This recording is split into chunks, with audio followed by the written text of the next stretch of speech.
दोस्तों अगर मैं कुछ हम एक और वीडियो भी एक और इंकशाफ और इस बात का खुलासा हो गया जनाब के पाकिस्तान तहरीक इंसाफ के बानी चेयरमैन जनाब इमरान खान साहब 9 मई के वाकयात में न सिर्फ बराह रास्त मुलव्वस थे बल्कि अब पाकिस्तान तहरीक इंसाफ से ताल्लुक रखने वाली कदावर शख्सियात ने भी अदालत के रूबरू जाकर सेक्शन 154 का न सिर्फ बयान रिकॉर्ड करा दिया है बल्कि जिम्मेदारी इमरान खान के सर पर फिक्स कर दी है। और इसी तनाजुर में जनाब एक और तहलका खेज बयान सामने आया है, एक वीडियो सामने आई है, एक इतराफ सामने आया है और वो इतराफ किसी और का नहीं फरजंदे रावलपिंडी का है। और मौजूदा हालात में फरजंदे रावलपिंडी का इस तरीके से खम ठोक मैदान में आना और उसके बाद हाथ जोड़कर माफी मांगना और उसके बाद नाक से जमीन के ऊपर लकीरें निकालते हुए जनाब अपने लिए गुंजाइश के हसूल के लिए जनाब तरला डालना बहुत ही ज्यादा मानी खेज है। इसका मतलब यह है जनाब के 9 मई की साजिश कहां पर तैयार हुई थी, कौन कौन लोग उस मीटिंग के अंदर मौजूद थे, इस मीटिंग का बुनियादी मकसद क्या था और किस तरीके से मिलिट्री इंस्टॉलेशंस पर अटैक किया जाना था, सब कुछ खुल के सामने आ रहा है। पाकिस्तान तहरीक इंसाफ के रहनुमा जनाब सदाकत अब्बासी, साबिक स्पीकर पंजाब असेंबली जनाब वासिक कयूम और NA 150 और NA 53 रावलपिंडी से खुद पाकिस्तान तहरीक इंसाफ के मौजूदा टिकट होल्डर जनाब अजमल साबिर साहब वादा माफ गवाह बन चुके हैं और उन्होंने जुडिशियल मजिस्ट्रेट के रूबरू सारी की सारी कहानी भी खोल के रख दी है। पीटीआई लीडरशिप के इन एतराफी बयानात का असर इमरान खान पर किस हद तक पड़ेगा और इमरान खान के खिलाफ जो कार्रवाई अब 6 फरवरी से होने जा रही है और खासतौर पर इस कार्रवाई का महवर 9 मई के वाकयात होंगे, इस तनाजुर में ये वाले जो इतराफी बयानात हैं वो इमरान खान के लिए बहुत ही ज्यादा खतरनाक साबित होने जा रहे हैं। कैसे? ये एक बहुत ही इंपॉर्टेंट सवाल है। सवाल ये भी है कि जनाब ये जो इतराफी बयानात आए हैं इनकी मौजूदा सूरत हाल में रेलिवेंस क्या है, शेख रशीद अहमद साहब का इन इतराफी बयानात में जिक्र क्यों आया और शेख रशीद अहमद साहब की तरफ से जो तहलका खेज बयान खुद उनके अपने ऑफिशियल ट्विटर अकाउंट से जारी किया गया उसकी वजूहात क्या है। सारी सूरत हाल पर आपके साथ बात करूंगा, लेकिन उससे पहले ये सूरत हाल आपके सामने रखना बहुत ही ज्यादा जरूरी है कि इमरान खान साहब के खिलाफ अब तक अगर आप गौर करें तो 3 फैसले सामने आ चुके हैं। एक फैसला तोशाखाना केस, दूसरा फैसला आ चुका है जनाब उनके साइफर के हवाले से, तीसरा फैसला आ चुका है इद्दत में शिद्दत के हवाले से। लिहाजा इमरान खान साहब के लिए इस वक्त फौरी तौर पर अगले कुछ अरसे के लिए तो सियासत के दरवाजे खुलते हुए नजर नहीं आ रहे। ना सिर्फ ये बल्कि अब अभी भी इमरान खान साहब के खिलाफ कम से कम 4 ऐसे मुकदमात हैं जो उनके लिए बहुत ही ज्यादा लीथल साबित हो सकते हैं, जिनमें से एक मुकदमा है 190 मिलियन पाउंड्स का और यह भी इस वक्त अडयाला जेल में इसकी समाअत जारी है। और जज मोहम्मद बशीर साहब जिन्होंने तोशाखाना केस में इमरान खान साहब और बुशरा बीबी दोनों को 14 साल कैद की सजा सुनाई थी, वो इस मुकदमे में भी इसको देख रहे हैं। इसके साथ साथ 9 मई के वाकयात में इमरान खान साहब के खिलाफ मुख्तलिफ FIRs भी दर्ज हैं और खासतौर पर GHQ हमला केस में इमरान खान साहब के खिलाफ जो फर्द जुर्म है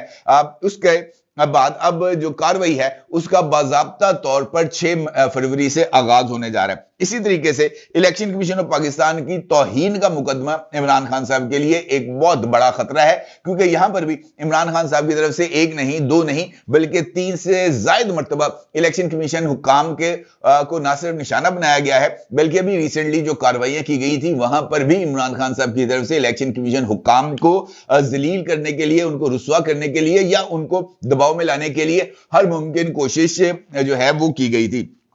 इसके साथ साथ इमरान खान साहब के ऊपर जो साइफर केस में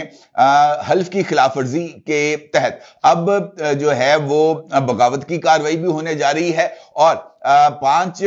जो आर्टिकल 5 को इन्वोक करने के हवाले से कासिम सूरी साहब को जो दबाव में लाकर उन्होंने रूलिंग दिलवाई थी उसके तहत भी सुप्रीम कोर्ट ऑफ पाकिस्तान के फैसले की रोशनी में जनाब इमरान खान के खिलाफ कार्रवाई होने जा रही है। इसका मतलब यह है कि इमरान खान के लिए जो ऑप्शंस है वो बहुत ज्यादा महदूद होते चले जा रहे हैं। इसी तनाजुर में जो रिसेंट पेशरफ्त हुई है वो बहुत ही ज्यादा अहमियत की हामिल है।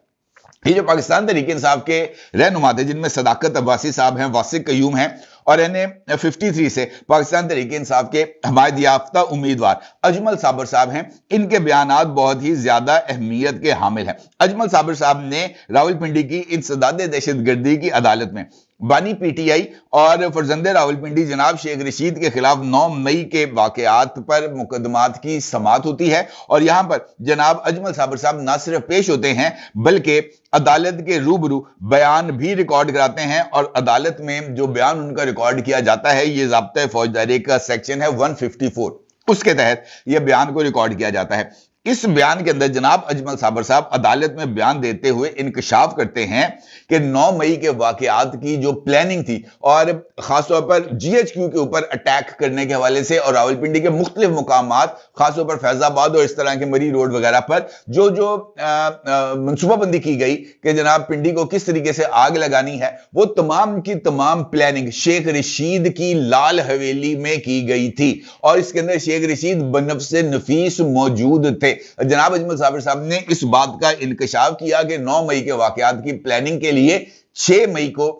जनाब लाल हवेली के अंदर एक मीटिंग हुई थी। शेख रशीद ने खुद यह इजलास बुलाया था जहां पर इस बात की प्लानिंग की गई थी कि अगर इमरान खान को गिरफ्तार कर लिया जाता है, जो बहुत हद तक वाज़ेह है कि इमरान खान को गिरफ्तार किया जाएगा, तो उसका रद्द अमल कैसा होगा। उस रद्द अमल को ना सिर्फ कैलकुलेट किया गया था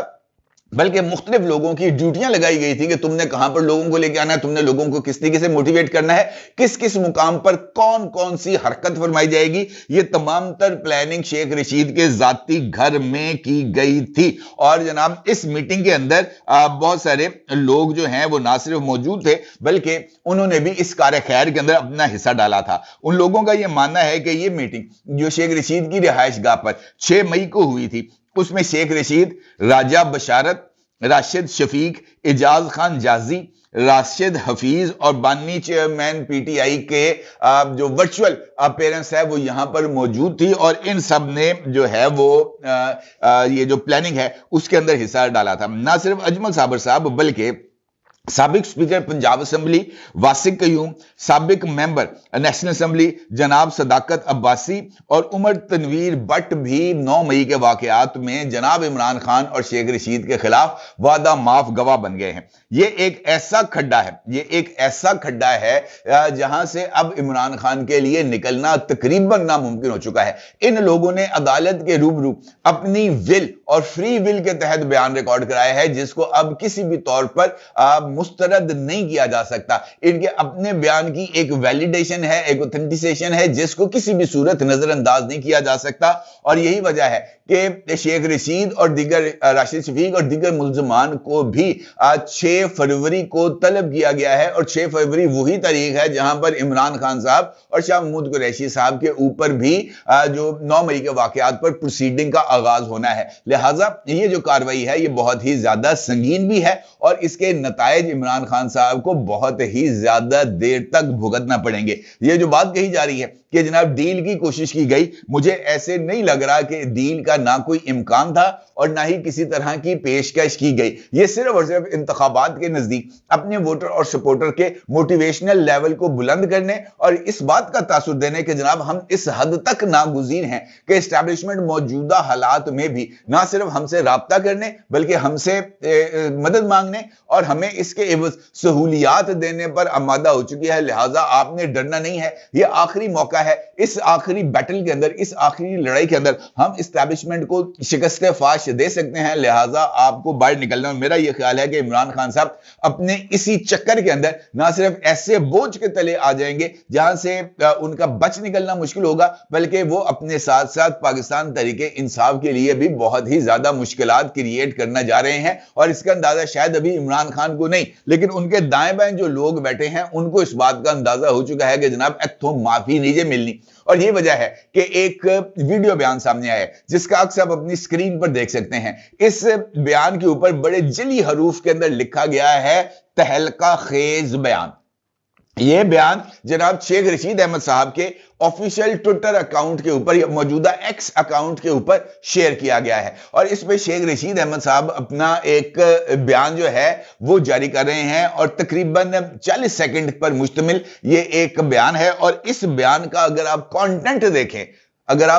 देखें तो आपको नजर आ जाएगा कि शेख रशीद अहमद साहब इस वक्त किस सिचुएशन का शिकार हैं। उनको इस वक्त अपनी मौत जो है वो रिटर्न ऑन दी वॉल, निविष्टा दीवार नजर आ रही है। उनको इस बात का खौफ लाहक हो चुका है कि जनाब ये जो फंदा उनके गले में 9 मई का डल गया है, इस चक्कर में या इमरान खान की मोहब्बत का उनके गले में जो फंदा डल गया या जो पट्टा डल गया है, ये उनकी जान लेकर छोड़ेगा। शेख रशीद अहमद साहब ने इस बात का इतराफ किया। उन्होंने कहा जनाब अगर आप मुझे जिंदा देखना चाहते हैं तो फिर आपको 8 फरवरी को कलम दवात के ऊपर मोहर लगाना पड़ेगी, आपको मुझे जताना पड़ेगा। फिर वो आगे से तल्ला डालते हैं, नाक से लकीरें निकालते हैं, हाथ जोड़ते हैं, मुख्तलिफ अंदाज में जो लोग हैं उनके रूबरू जो है वो इस बात का इजहार करते हैं कि मैं इस वक्त बहुत मजबूर हूं, मैं इस वक्त बहुत ज्यादा बेबस हूं, मेरे पे इस वक्त बहुत सारी कुव्वतें गालिब आ चुकी हैं, और अगर आप ये चाहते हैं कि मैं इन कुव्वतों के आगे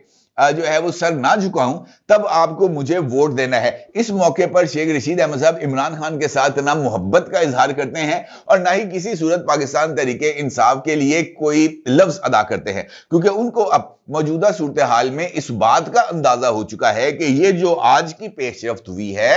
6 फरवरी के एतबार से, ये जो अजमल साबिर, सदाकत अब्बासी, वासिक कयूम वगैरह ने जाकर जो अपने सेक्शन 154 के तहत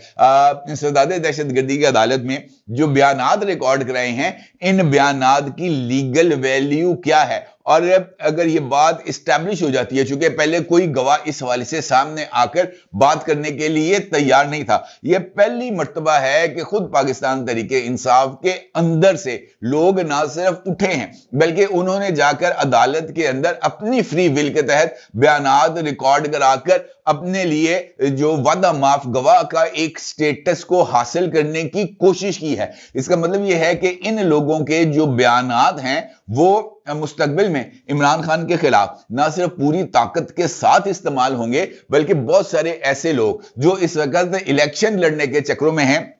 उनके लिए भी मुस्तकबिल में बहुत ही ज्यादा दुश्वारियां होने जा रही हैं। एक इतला यह भी है कि बहुत सारे पाकिस्तान तहरीक इंसाफ से ताल्लुक रखने वाले सरगर्म टिकट होल्डर्स जो 9 मई के वाकयात में बराह रास्त या बिलवास्ता तौर पर मुलव्वस थे, उनके नाम जो है मुख्तलिफ FIRs में दर्ज थे, लेकिन इसके बावजूद भी उनको इलेक्शन लड़ने की इजाजत दी गई। गुज़िश्ता 24 घंटे के दौरान पंजाब के मुख्तलिफ शहरों से अब तक की इतलात के मुताबिक तकरीबन 6 टिकट होल्डर्स को गिरफ्तार किया जा चुका है, पुलिस उनको लेकर चली गई है। तो इसका मतलब यह है जनाब कि किसी भी सूरत